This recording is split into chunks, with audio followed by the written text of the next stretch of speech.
ચાલો આજની વાતચીત શરૂ કરીએ એક એવા વિષયથી જે આપણા રસોડાથી શરૂ થઈને સીધો ક્લાઇમેટ ચેન્જ સુધી પહોંચે છે.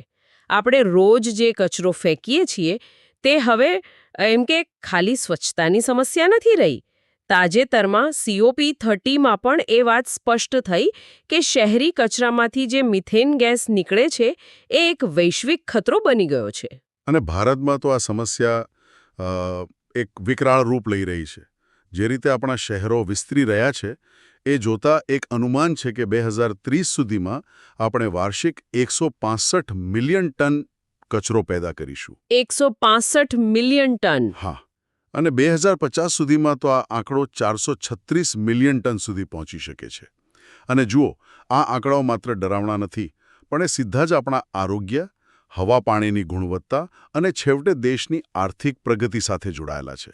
બિલકુલ. એટલે જ મને લાગે છે કે સ્વચ્છ ભારત મિશન અને હવે મિશન લાઈફ જેવી પહેલો પર આટલો ભાર મુકાઈ રહ્યો છે. આજે આપણે ધ હિન્દુના એક સંપાદકીય લેખના આધારે ભારતની આ કચરા વ્યવસ્થાપન પ્રણાલીને ઊંડાણપૂર્વક સમજવાનો પ્રયત્ન કરીશું. સમસ્યા શું છે, ક્યાં ચૂક થઈ રહી છે અને સૌથી અગત્યનું, આમાંથી બહાર નીકળવાનો રસ્તો શું છે. ખાસ કરીને સ્પર્ધાત્મક પરીક્ષાઓની તૈયારી કરતા શ્રોતાઓ માટે આ ચર્ચા ખૂબ જ ઉપયોગી સાબિત થશે. તો આ સમસ્યા કેટલી મોટી છે એ સમજવા માટે ચાલો આંકડાઓ પર એક નજર નાખીએ. ભારતમાં દરરોજ કેટલો કચરો પેદા થાય છે? ભારત દરરોજ લગભગ 1,70,000 ટન મ્યુનિસિપલ ઘન કચરો ઉત્પન્ન કરે છે. આ વાર્ષિક ગણવા જઈએ તો લગભગ 62 મિલિયન ટન થાય. પણ અહીંયા એક રસપ્રદ વાત એ છે કે શહેરી અને ગ્રામીણ ભારતની વાર્તા એ તદ્દન અલગ છે. એ કઈ રીતે? મને તો લાગતું હતું કે કચરો તો બધે જ એકસરખી સમસ્યા હશે. ના, એવું નથી. શહેરી વિસ્તારોમાં માથાદીઠ કચરો ઘણો વધારે છે અને એમાં પ્લાસ્ટિક, પેકેજિંગ જેવી જટિલ વસ્તુઓ પણ વધારે હોય છે. એટલે કહી શકાય કે શહેરી ભારત પ્રમાણની સમસ્યાનો સામનો કરી રહ્યો છે. પ્રમાણ એટલે જથ્થો જ એટલો મોટો છે? હા, બિલકુલ. જથ્થો જ એટલો મોટો છે કે તેને સંભાળવો મુશ્કેલ છે. બીજી બાજુ, ગ્રામીણ વિસ્તારોમાં કચરો ઓછો છે અને મોટે ભાગે જૈવ વિઘટનશીલ એટલે કે બાયોડિગ્રેડેબલ હોય છે. પણ ત્યાં એને એકઠો કરવા અને વૈજ્ઞાનિક રીતે એનો નિકાલ કરવા માટે કોઈ પ્રણાલી જ નથી. ઓહ, એટલે ત્યાં સિસ્ટમનો અભાવ છે. બરાબર. એટલે ત્યાં લોકો કચરો ખુલ્લામાં ફેંકે છે અથવા તો બાળી દે છે. એટલે એક જગ્યાએ જથ્થાની સમસ્યા છે તો બીજી જગ્યાએ વ્યવસ્થાનો અભાવ. આ તો ખરેખર બે અલગ અલગ પડકારો છે. જ્યારે આપણે કચરો કહીએ છીએ ત્યારે તેમાં શું શું હોય છે? કારણ કે બધો કચરો એકસરખો નથી હોતો. બિલકુલ. એને સમજવા માટે આપણે કચરાનું વર્ગીકરણ કરવું પડે. સૌથી મોટો હિસ્સો, લગભગ 50%થી પણ વધુ, તો જૈવિક કચરાનો છે. એટલે કે આપણો ભીનો કચરો. હા, રસોડાનો એઠવાડ, શાકભાજી, ફળોની છાલ વગેરે. અને મોટાભાગના લોકો આને જ સૌથી ઓછો હાનિકારક માનતા હોય છે. અને અહીંયા જ ખરી વાત છે.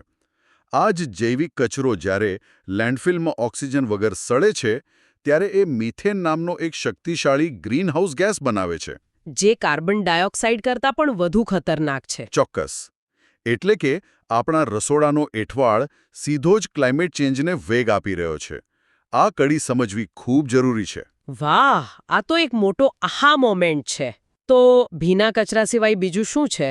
બીજો લગભગ 35% હિસ્સો સૂકા કચરાનો છે, જેમાં કાગળ, કાચ, ધાતુ, કાપડ જેવી વસ્તુઓ આવે જેને રિસાયકલ કરી શકાય છે. પછી આવે છે પ્લાસ્ટિક કચરો, જેમાંથી ભારત વાર્ષિક લગભગ 5.6 મિલિયન ટન પેદા કરે છે. અને હવે એક નવો અને ઝડપથી વધતો જતો રાક્ષસ છે ઈ-વેસ્ટ. એક મિનિટ, ઈ-વેસ્ટના આંકડા તો ચોંકાવનારા છે.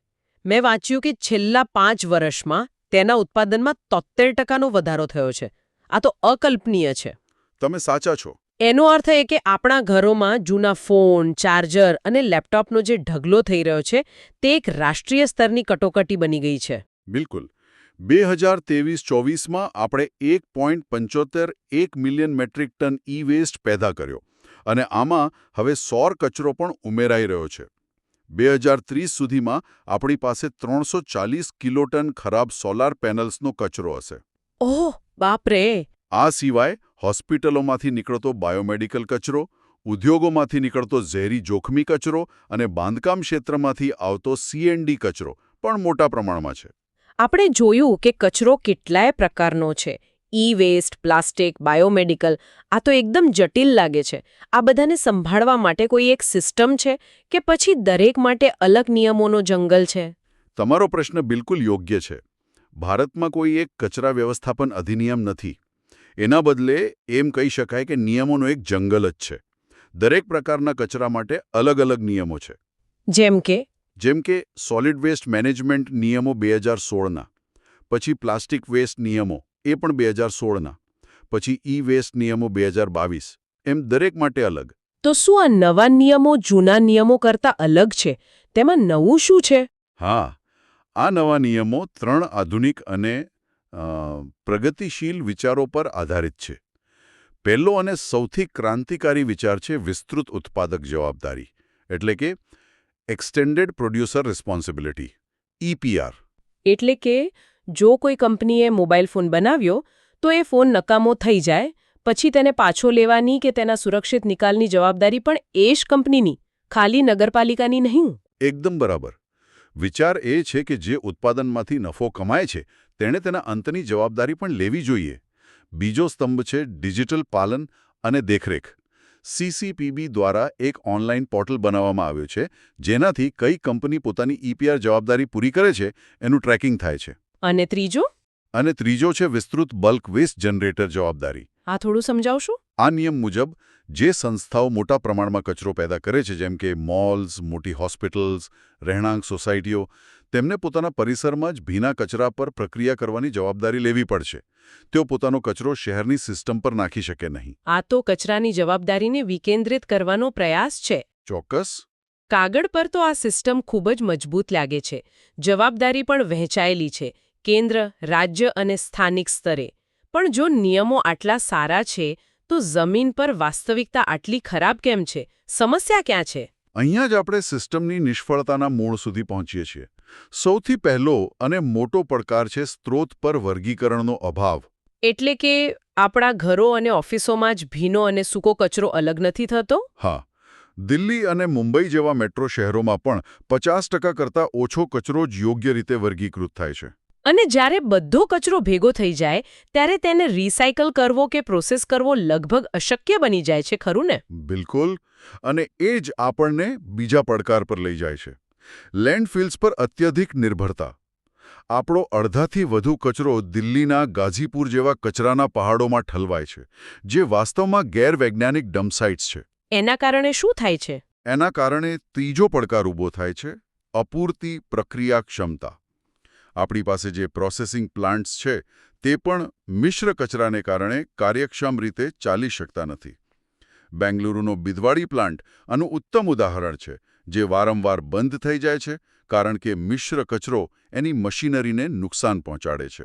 અને જે સ્થાનિક સંસ્થાઓ એટલે કે નગરપાલિકાઓ આ બધું સંભાળે છે તેમની પણ કેટલીક મર્યાદાઓ હશે.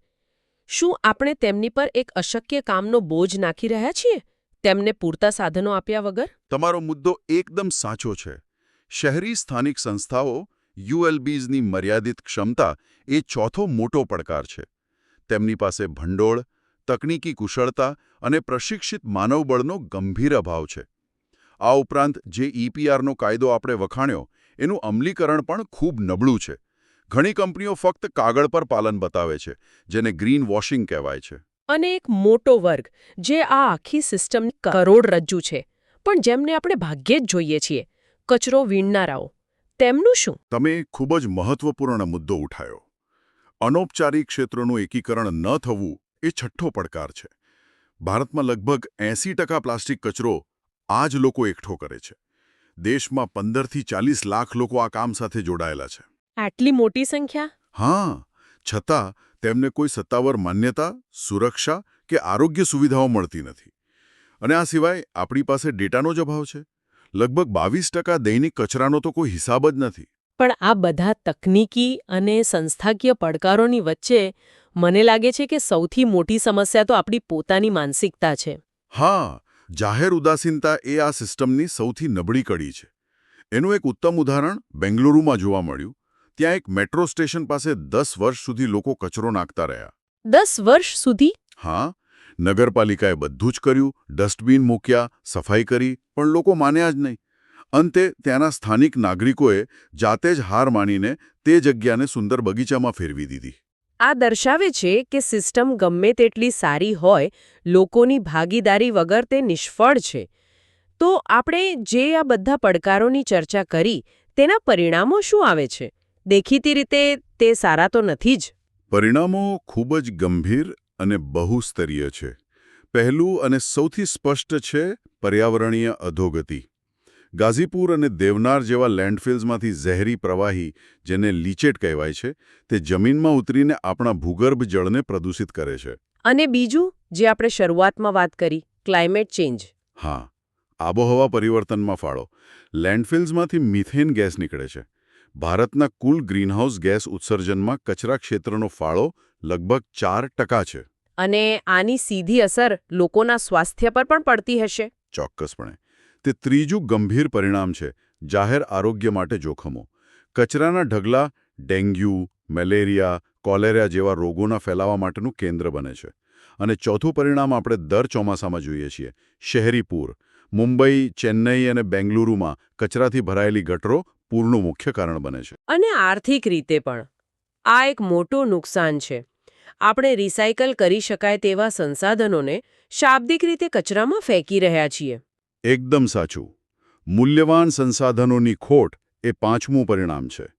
અને અંતે આ બધું મળીને દેશને આર્થિક નુકસાન પહોંચાડે છે અને આપણા જીવનની ગુણવત્તામાં ઘટાડો કરે છે. આખી પરિસ્થિતિ નિરાશાજનક લાગે છે.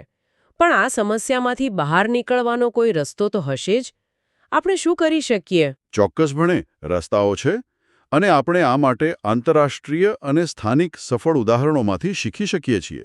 સૌથી પહેલું પગલું છે નીતિ અને નિયમોને મજબૂત કરવા. માત્ર નિયમો બનાવવા પૂરતા નથી, તેનું કડક પાલન કરાવવું પણ જરૂરી છે. જાપાનમાં ઘરોમાં કચરાનું વર્ગીકરણ કરવું ફરજિયાત છે અને નિયમ ન પાળવા પર દંડ પણ થાય છે. પણ શું આવા કડક નિયમો ભારતમાં કામ કરી શકે, જ્યાં વસ્તી અને વિવિધતા આટલી વધારે છે? સારો પ્રશ્ન છે. કદાચ કાયદા કરતાં પણ વધુ જરૂરી છે માનસિકતામાં પરિવર્તન. અને તે આપણને બીજા અને સૌથી મહત્વપૂર્ણ ઉપાય પર લઈ જાય છે, પરિપત્ર અર્થતંત્ર, એટલે કે સર્ક્યુલર ઇકોનોમી તરફ સંક્રમણ. આ શબ્દ આજકાલ ઘણો સંભળાય છે. હા, આ એક ક્રાંતિકારી વિચાર છે. તે કહે છે કે ઉપયોગ કરો અને ફેંકો ની સંસ્કૃતિને છોડીને એવી સિસ્ટમ બનાવો જ્યાં કચરો એ અંત નથી, પણ એક નવા ઉત્પાદન માટેનો કાચો માલ છે. એમ્સ્ટરડેમ શહેર આ મોડેલનું શ્રેષ્ઠ ઉદાહરણ છે. અને ટેકનોલોજી પણ આમાં મોટી ભૂમિકા ભજવી શકે છે. હા, ત્રીજો ઉપાય છે ટેકનોલોજી અને નવીનતાનો ઉપયોગ. સ્વીડન તેના 99% કરતાં વધુ કચરાને રિસાયકલ કરે છે અથવા તેમાંથી ઉર્જા બનાવે છે. ઓહો! તેમના વેસ્ટ ટુ એનર્જી પ્લાન્ટ્સ એટલા કાર્યક્ષમ છે કે તેઓ બીજા દેશોમાંથી કચરો આયાત કરે છે. વાહ! ચોથો ઉપાય છે અનૌપચારિક ક્ષેત્રોનું એકીકરણ. બ્રાઝિલમાં કચરો વીણનારાઓની સહકારી મંડળીઓ બનાવવામાં આવી છે, જેમને ઔપચારિક માન્યતા, સારા સાધનો અને સ્થિર આવક મળે છે. ભારતમાં કોઈ એવું શહેર છે જેણે આ સમસ્યાનો સફળતાપૂર્વક સામનો કર્યો હોય? બિલકુલ. અને તે આપણો પાંચમો ઉપાય છે, નાણાકીય અને સંસ્થાકીય મજબૂતીકરણ. આ માટે ઇન્દોર મોડેલ એક ઉત્તમ ઉદાહરણ છે. હા, ઇન્દોરનું નામ તો હંમેશા સાંભળવા મળે છે. ત્યાં સતત ભંડોળ, મજબૂત રાજકીય ઈચ્છાશક્તિ અને સૌથી અગત્યનું નાગરિકોની ગૌરવપૂર્ણ ભાગીદારીને કારણે ઇન્દોર સતત ભારતનું સૌથી સ્વચ્છ શહેર બની રહ્યું છે. અને છેલ્લો ઉપાય? છેલ્લો ઉપાય, જે આ બધાનો પાયો છે, તે છે વર્તણૂકીય પરિવર્તન. સાન ફ્રાન્સિસ્કોએ જાગૃતિ અભિયાનો દ્વારા 80%થી વધુ કચરો લેન્ડફિલમાં જતો અટકાવ્યો છે. એ બતાવે છે કે જો નાગરિકો નક્કી કરે તો પરિવર્તન શક્ય છે. ચોક્કસ. આ ખૂબ જ વિસ્તૃત ચર્ચા થઈ. ચાલો, હવે આ વિષયને સ્પર્ધાત્મક પરીક્ષાના દૃષ્ટિકોણથી જોઈએ. યુપીએસસી જેવી પરીક્ષાઓ માટે આ વિષય કેટલો મહત્વપૂર્ણ છે? આ વિષય પર્યાવરણ, એટલે કે જીએસ પેપર 3, અને શાસન, એટલે કે જીએસ પેપર 2, બંને માટે અત્યંત મહત્વપૂર્ણ છે. 2019ની પ્રિલિમ્સ પરીક્ષામાં એક સીધો પ્રશ્ન હતો. ભારતમાં વિસ્તૃત ઉત્પાદક જવાબદારી, EPR, કયા નિયમોમાં એક મહત્વપૂર્ણ સુવિધા તરીકે દાખલ કરવામાં આવી હતી? જેની આપણે હમણાં ચર્ચા કરી. હા, અને એનો સાચો જવાબ ઈ-વેસ્ટ નિયમો 2011 હતો. આ દર્શાવે છે કે મુખ્ય નિયમો અને તેની જોગવાઈઓ જાણવી જરૂરી છે. કરી શકીએ? આ પ્રશ્ન તો જાણે આપણી આજની ચર્ચાનો સારાંશ જ માંગી રહ્યો છે. એકદમ સાચું. અને યુપીએસસીમાં સારો જવાબ લખવા માટે આ જ અભિગમ જરૂરી છે. પ્રશ્નનો પહેલો ભાગ છે અડચણો, જે આપણા પડકારોવાળા વિભાગમાં ચર્ચાયા. સ્ત્રોત પર વર્ગીકરણનો અભાવ, યુએલબીઝની મર્યાદિત ક્ષમતા, જાહેર ઉદાસીનતા વગેરે. અને પ્રશ્નનો બીજો ભાગ છે સુરક્ષિત રીતે દૂર કરવાના ઉપાયો, જે આપણા ઉકેલોવાળા વિભાગમાં ચર્ચાયા. એટલે કે પરિપત્ર અર્થતંત્ર, ટેકનોલોજીનો ઉપયોગ અને ઇન્દોર મોડલ જેવા ઉદાહરણો. બરાબર. આ રીતે વિષયને સમજીને મુદ્દાસર જવાબ લખી શકાય છે. તો આજની ચર્ચામાં આપણે ભારતમાં કચરાની સમસ્યાનું પ્રમાણ, તેના વિવિધ પ્રકારો, જટિલ નિયમો, અમલીકરણમાં રહેલી ખામીઓ, તેના ગંભીર પરિણામો અને પરિપત્ર અર્થતંત્ર જેવા નક્કર ઉકેલો પર ઊંડાણપૂર્વક નજર નાખી. અને આ વિષયને ટકાઉ વિકાસ લક્ષ્યો એટલે કે એસડીજી સાથે જોડવો પણ ખૂબ જ મહત્વપૂર્ણ છે. ખાસ કરીને એસડીજી 11 ટકાઉ શહેરો, એસડીજી 12 જવાબદાર વપરાશ, એસડીજી 13 આબોહવા ક્રિયા અને એસડીજી 6 સ્વચ્છ પાણી. આ સમસ્યાનું સમાધાન આ બધા લક્ષ્યોને પ્રાપ્ત કરવામાં મદદ કરશે. સાચી વાત છે. અંતે તો શાસનને મજબૂત બનાવીને, પરિપત્ર અર્થતંત્ર અપનાવીને અને નાગરિકોની જવાબદાર ભાગીદારીથી જ ભારતના શહેરોને સ્વચ્છ અને સંસાધન કાર્યક્ષમ બનાવી શકાય છે. અંતમાં શ્રોતાઓ માટે એક વિચાર. આપણે જોયું કે જાહેર ભાગીદારી એ સૌથી નબળી કડી પણ છે અને સૌથી મોટી તાકાત પણ બની શકે છે. તો વિચારવા જેવો પ્રશ્ન એ છે કે ટેકનોલોજી કે સામાજિક નવીનતા કેવી રીતે જાહેર ઉદાસીનતાને સક્રિય ભાગીદારીમાં પરિવર્તિત કરી શકે છે. કેવી રીતે દરેક નાગરિક માત્ર ઘરે કચરો અલગ કરનાર ન રહે, પરંતુ આખા પરિપત્ર અર્થતંત્રમાં એક સક્રિય હિસ્સેદાર બને. આનો જવાબ કદાચ નીતિઓમાં નહીં, પણ આપણા સમુદાયોમાં રહેલો છે.